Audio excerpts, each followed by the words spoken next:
So we work on the next generation of medical diagnostics that can quantify several biomarkers very accurately. We do this because there's now 100 or more very promising biomarkers that the medical community has discovered.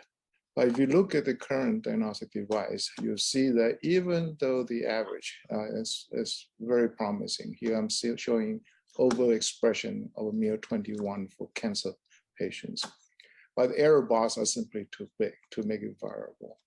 So we have come up with technologies that use microfluidics and also flow and other non-equilibrium phenomena to enhance the selectivity and the sensitivity of biosensors. So in one case, for example, we can send the analyte to a nanopore sensor. We can detect single molecule as they go through the pores. And as you can see, we can get much better separation between the two cohorts. So this is a generic platform that can be used for many diseases.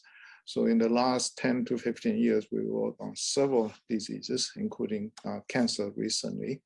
And our collaborators and we have actually attracted as much as $10 million in funding. And we have placed 11 Notre Dame PhD and postdoc in academia, as well as quite a bit of technology transfer activities here at the IDEA Center. So what we're currently working on is to use the same technology to actually create smart cultures. We're trying to detect intercellular communication and see if we can direct how these cells grow and proliferate. For example, we work with Pina Zurutuna on cardiomyocyte cell cultures. We can actually synchronize the cells very rapidly, and we can use ion depletion to turn the synchronization on and off, as you see in this diagram here. With Jeremy Zaman and also Tony Anjaraputra, we're now beginning to look at vascular cell culture growth, developing for the first time complex tissues with vascularization.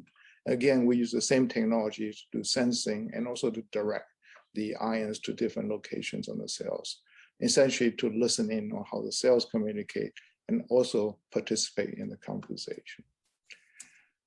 So there are several potential really big applications for these technologies.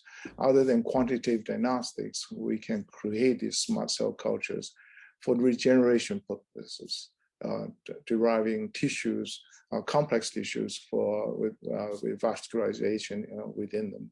We can also convince the cells to produce certain drugs and also the exosomes, which is a drug delivery vehicle. And our ultimate aim is to come up with an implantable, ingestible hybrid immune system where one can actually use artificial computers to communicate with our own immune system to produce immunodefense against some diseases that are currently not curable and improve something like cancer immunotherapy.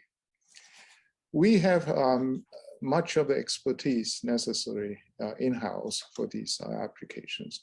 But there are three areas that we think can really help us in that direction. We need somebody that can fabricate soft circuitry using gel or polymer material, what we call 3D ionic circuitry.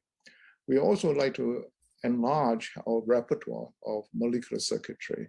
These are molecules that can sense mechanical fields and also magnetic fields that can amplify the signals. And then there are also genetic circuitry that could be designed to help with the sensing.